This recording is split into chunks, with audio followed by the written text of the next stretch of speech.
Welcome to the morning market briefing, Monday, March 20th, 2023. The years of the banks, of the former banks, perhaps. UBS is acquiring Credit Suisse. We talked about them quite a bit last week, been circling the drain. Some of the numbers in this are just absolutely shocking, but they're buying Credit Suisse for $3 billion, roughly. They're getting a backstop from the Swiss government to the tune of $9 billion. So if you need backup on $9 billion to buy something for $3 billion, you could probably tell how vested every party was in this deal. Swiss National Bank will provide about $100 billion of liquidity to help facilitate the deal. Obviously, huge news coming out of the weekend. Where do you guys want to go first? High level reactions, surprises, anybody? I think Ben called it. I mean, this is March Madness, right? All the banks out there are just working on surviving and advancing, make it one more round. I mean, I think the game plan is banks are failing during the week, and then they have a liquidity injection in the middle of the week, which takes them to the weekend, and then they have a fire drill in the weekend because the bank really actually failed in the middle of the week, and then tons of liquidity injected, and that's exactly what we saw with Credit Suisse. They were getting 10 billion a day of customer outflows. 10 billion a day. And what's interesting here is that it's really UBS is receiving money to make an acquisition. We'll talk a little bit about the Signature Bank deal that came out this morning as well, a little bit later on. But I think that's the pattern you're going to have, is that you're going to have governments grease the wheels so that they don't actually have to take over the bank itself, but that they can at least make sure this bank is still in business. So UBS acquiring for $3 billion, but that's all in stock.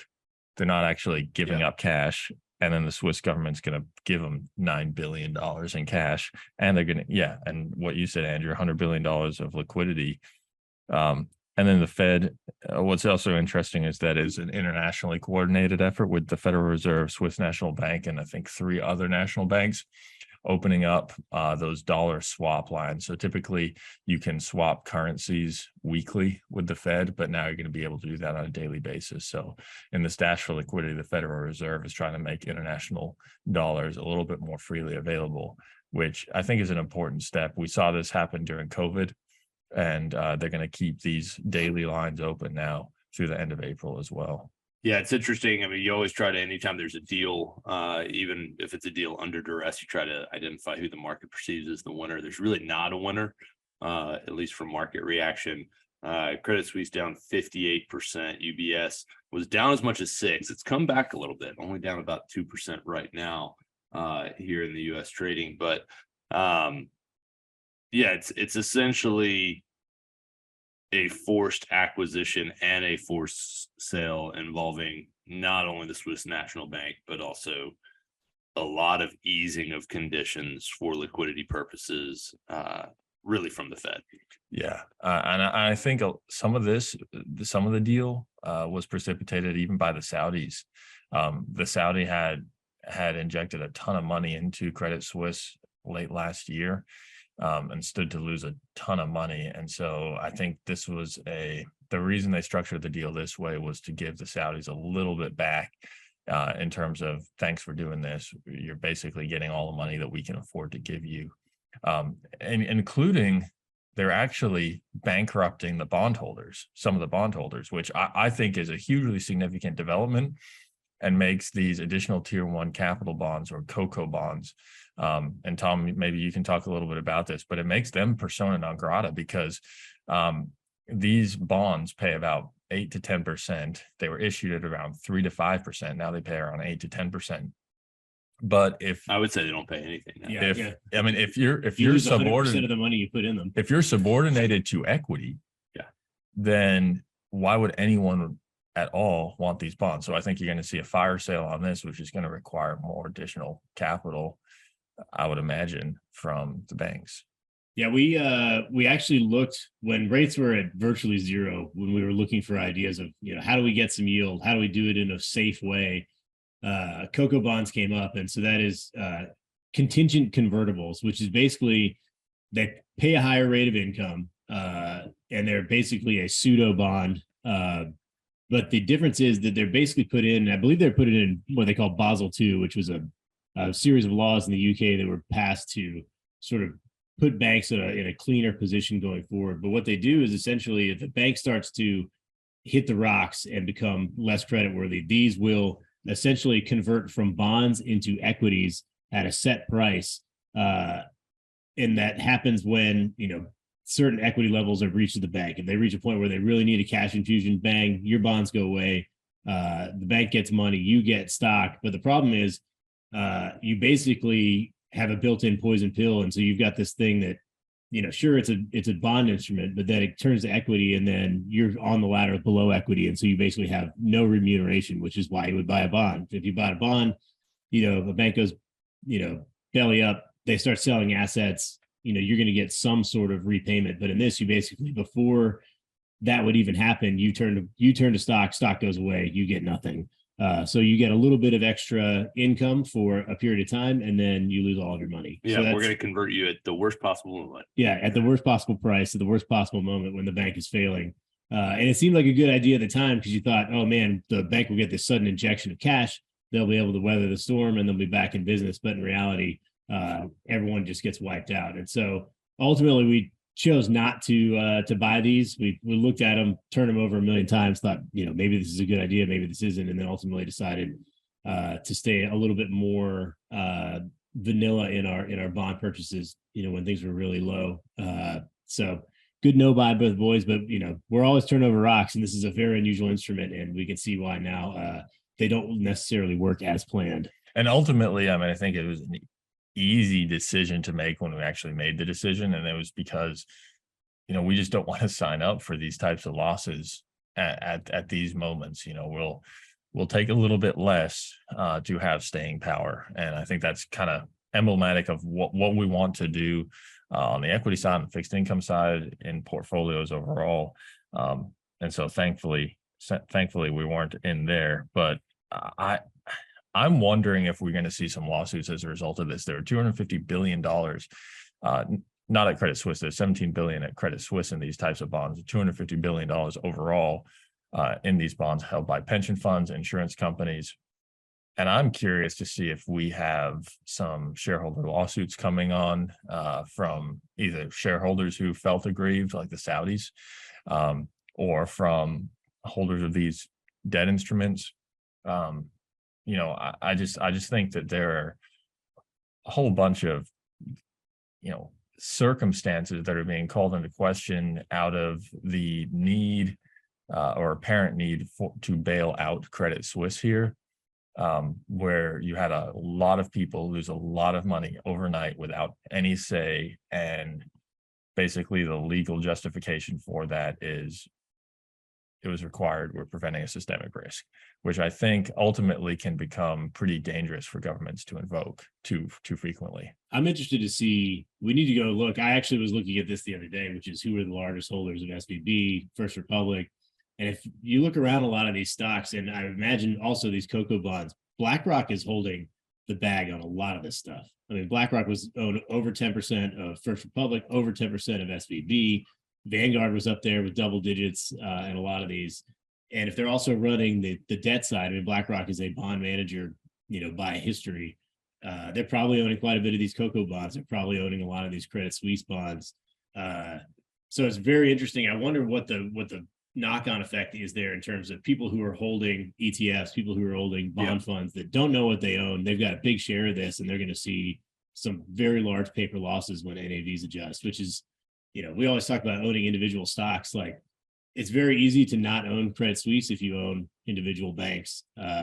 It's very easy not to own these types of instruments. But if you're just like, hey, we're just going to throw a ton of money into the financial sector and buy 10% of every bank, these things go down. Suddenly you see quite a bit of write-downs. So I'm also curious to see what is the, if this turns out to be an illegal deal, what ends up happening. And I don't know if it is. I mean, I would argue that it's, certainly on that very gray area.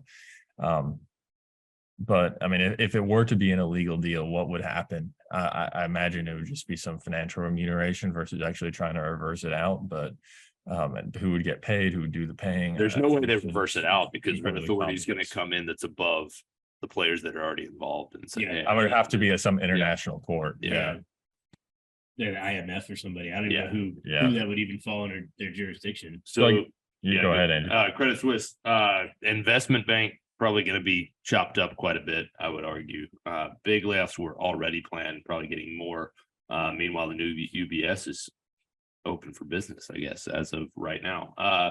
How do you kind of see this shaking out specifically for those two entities now coming together? I think UBS becomes the next most obvious wet paper bag, although I think Deutsche probably is a little bit more in the crosshairs just because Credit Suisse and Deutsche have been routinely the problem children in the European banking system for my entire career. I think that UBS will, once they can stem the tide here, might be okay for some time, but I think that they're going to really drop the hammer on Credit Suisse. I think that massive layoffs are coming, and they're really going to try to align their business with UBS's more conservative business, which really emphasizes more the wealth management and less investment banking. In other banking news, First Republic, again, over the weekend, tried to sell itself. Again, similar theme to what we've seen over the last couple of weeks. Really just not much of an appetite there. And that starts to make a lot of sense when you think about the fact that this is a bank that lost $70 billion in deposits over the last week or so. It's 40% of the total. Banks have come in with a $30 billion deposit kind of backstop to try to slow this thing down and postpone it. But it's kind of speculated right now that although the market cap of this bank is 4.3 billion, there's about a $13.5 billion capital deficit. So for someone to come and buy this, they're gonna have to massively overpay. And you do wonder at what point do you just kind of say, we'll get their customers the other way? Yeah. And I think that this is a big concern. I think that, some private equity companies too that are interested, but there's no way the government wants to sell it to them. First Republic says they have a private deal that they're trying to line up, but they were just downgraded this morning to B+ from BB+ at S&P, which is going to be a material change, which is going to increase the price, which is going to lower the price, which, you get to a certain point in the numbers, the math just doesn't work, and you can't get it to work where you can structure the deal any way you want, but if the cash isn't there, if the money is not there, you just can't make the numbers work. I mean, this is a bit of a false corollary, but it's kind of, the reason enterprise value, the sum of the equity and the debt of a company, the reason why those things matter is that I can't just go buy Ben's company for the market capitalization of the company if he also owes hundreds of billions of dollars. I'm going to have to either compensate him to pay off his debt, or I am going to have to take on that debt. I mean, it's kind of the same thing here where, you really have to understand the premium applied to the mismanagement. It's like when JCPenney was going under and people were saying, man, you could buy JCPenney for $20 million and we're just going to buy the whole company. It's like, yeah, but you'd also have to take on $2 billion of debt. Yep. And then now you're on the hook for that. So good luck. I mean, the UBS thing, it's like they're buying something for $3 billion, but they need a $9 billion backstop. That means it's worth negative $6 billion. Yes. I mean, on paper, that's basically how the math works out. Yeah, it's wild. Meanwhile, the Mid-Sized Bank Coalition of America wrote a letter asking essentially for 2 years of extended FDIC insurance for all deposits. I guess hoping to stem this mass exodus that's going on. Janet Yellen has said that they're only going to, increase the FDIC insurance limits to banks that they view as a systemic risk to the financial system. I would not be surprised to see her backtrack some of those comments. I mean, she has to say that. That's the legal requirement. You need 2/3 majority from the FDIC, 2/3 majority from the Fed, and then you have to have the Treasury Secretary / president in negotiation with each other actually do that. but you have to invoke a systemic, each party has to invoke a systemic thing. So she legally has to do that, but I think we've seen the use of the term systemic can be applied fairly loosely.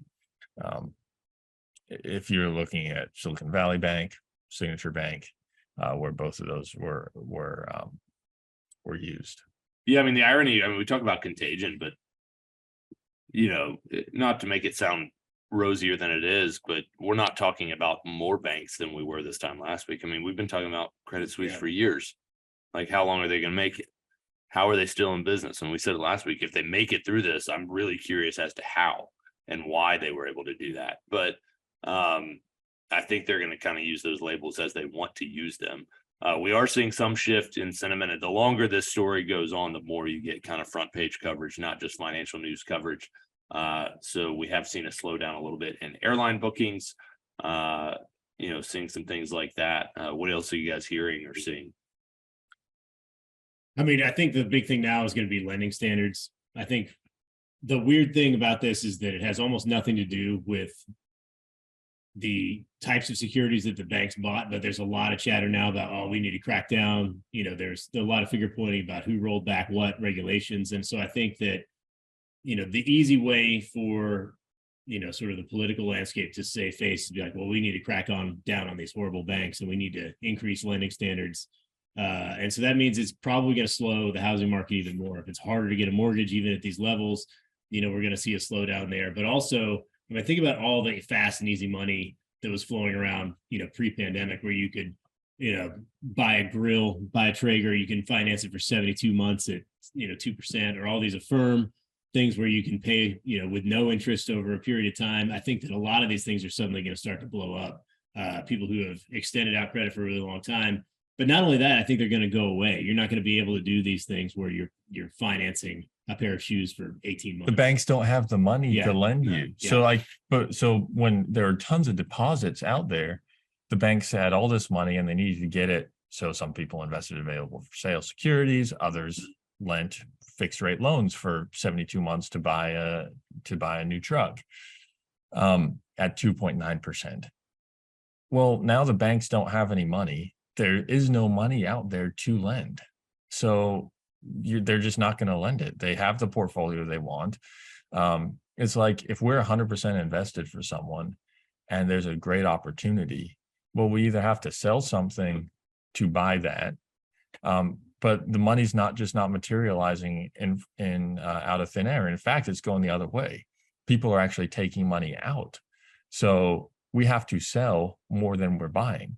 So if you're a bank, you don't have the money to invest. You have to actually sell your loans. You have to harvest, sell some of these available for sale securities, because you need to meet your own requirements of your depositors. So that's where we are. And so I think so the banks themselves are going to have to increase lending standards because they now have less ability to just freely give money. And that's exactly the result of what the Fed has done. And that's what Apollo said, that essentially the moves and the tightening on the lending last week was the equivalent of a 1.5% interest rate change, which we'll get back to the Fed, but interesting there. Arguably good news, a subsidiary of New York Community Bank is buying Signature Bank, New York. Seems to be providing a little bit of relief for the market. Market futures are actually up right now, which is a good thing. When we started the call, they were down just a tick, relatively surprisingly, but now Dow futures up 18. Ben, what details do you have kind of on the acquisition here? Yeah, I mean, it seems kind of like a no-brainer for these guys. So you're getting essentially $38 billion of assets and $36 billion of liabilities. So you're getting $2 billion of equity. Of that, $25 billion is in cash. So you're going to be super liquid for it, on $34 billion in deposits. So you would need 70% deposit outflows overnight in order not to be good on that, on those. And you're getting $2 billion of equity. So how much is New York City Bank paying for it? Well, they're paying zero. They're going to give $300 million in potential equity appreciation rights that could rise to $300 million over time. To the FDIC. So essentially you're getting 15 cents on the dollar. yeah, maybe. Maybe. And it's because your equity value. So I mean, they paid a negative $1.7 billion for the assets here, and they didn't even buy all of them. So I think it's a great deal for New York City Bank potentially. I think it's a bad deal from the FDIC. They're trying to spin it well. But to the FDIC's credit, it strengthens your community bank. Yeah. Yeah. I mean, that is a good point. I think if I'm a bank who's looking for potential acquisitions, though, why on earth would I buy something before it goes into receivership when I could make a deal like this with the FDIC? Yeah. I could pick exactly what assets I wanted, and the FDIC is going to pay me for it. Definitely sets the precedent of, man, just wait for it to go under, and then they'll give it to us. Yeah. Tom, just curious, speaking on, rates and expectations, where are you right now? I think they're going to raise by 25 basis points this week. The question is, should they? It's sort of hard to say. If you look at futures now, we'll come back down a little bit from where we were Friday.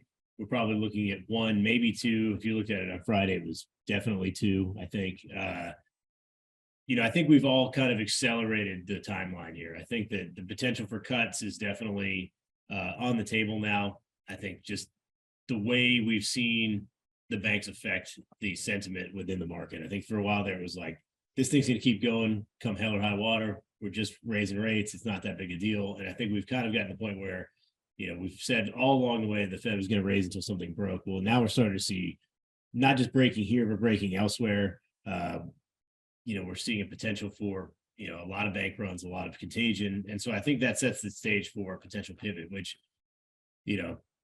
I've always said I thought we were going to get 2 more hikes. I don't know that we get the second one, but I think we get the one this week.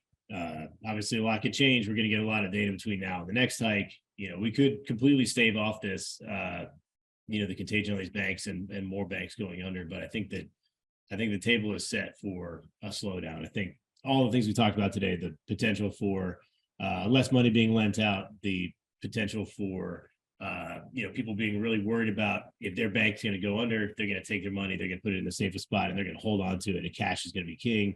If bondholders getting wiped out, if equity holders getting wiped out on these things, I think there's going to be a lot of money in motion. I think people are just going to be in safety mode, and the more safety mode we have, the less demand we have. The less demand we have, the less inflation we have, and the less need there is for the Fed to raise interest rates. Obviously, that's changed quite a bit, even since 10 days ago from where we were on the expectation for rate hikes. I just think that this is, I don't want to sound alarmed or panicked, but I think this has changed the narrative quite a bit. I mean, these are some major pieces in motion within the financial system, and we need to be on guard, I think. Yeah, and I think the biggest thing I'm curious about is just at what point does the market participant sentiment shift? I mean, we've been wanting for the last year to stop raising rates. We've been wanting, to find as much bad news that we can interpret as good news that would imply that rates are going to stop going up as we could possibly find. Now it seems like we've actually found it. And at least right now, relative resilience for the market up on a futures basis, which maybe they're reading into something from the Fed. Maybe they just feel like we want to buy stuff. I don't know. I would probably a little bit more. I don't know. I think that the tide is flowing out in terms of capital, and I think that it requires much better cap. So the question is, how does the economy move forward? Well, from a financial standpoint, it's the equation of allocation of capital times the amount of capital, basically. And we're able to really grow the economy nicely when we had a lot of capital, and capital allocation didn't really matter as much. Well, now you have capital going the other way in a fairly significant manner. And so there's going to be a huge premium spent on capital allocation and actually being productive in this economy. And if we can't flip that switch fast, I am concerned that it's just going to, and if that's just a 1, then it's going to follow the path of capital. And right now capital is flowing out unless the Fed really engages more. And I think they need to cut rates, and I think they need to cut rates by a lot on Wednesday.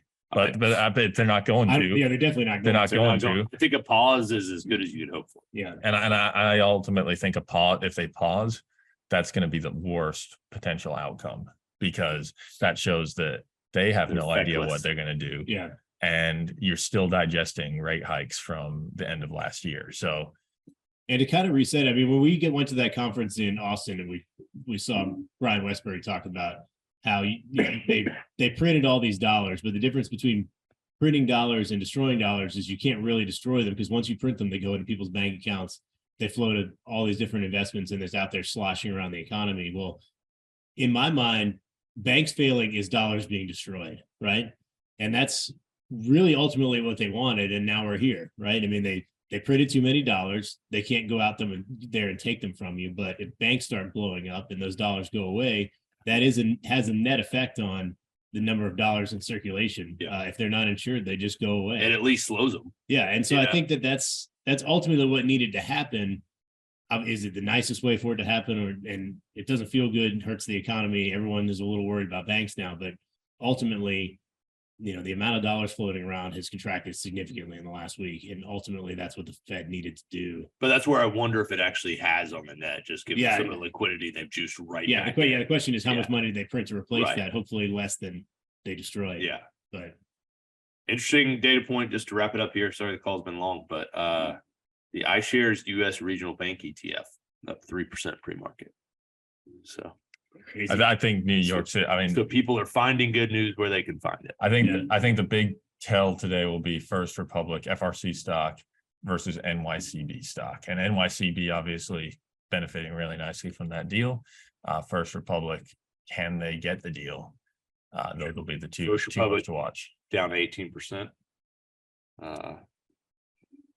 Not so great, that I can tell you. Not so nice. NYCB up 28%. So real divergence there. But shout out to NYCB. I mean, that's a stock that, really, I think the FDIC's entire angle was this will make them look better, because this was a stock that was $10.40 a couple weeks ago and was $6.40 at the end of last week. Now it's at $8.50. We strengthened it. We just handed them a free bank. Great job, guys. So way to go, guys. All right, we'll wrap it up there. We'll be back tomorrow morning at 8:30. Hope you guys have a great day, great week. Talk to you soon.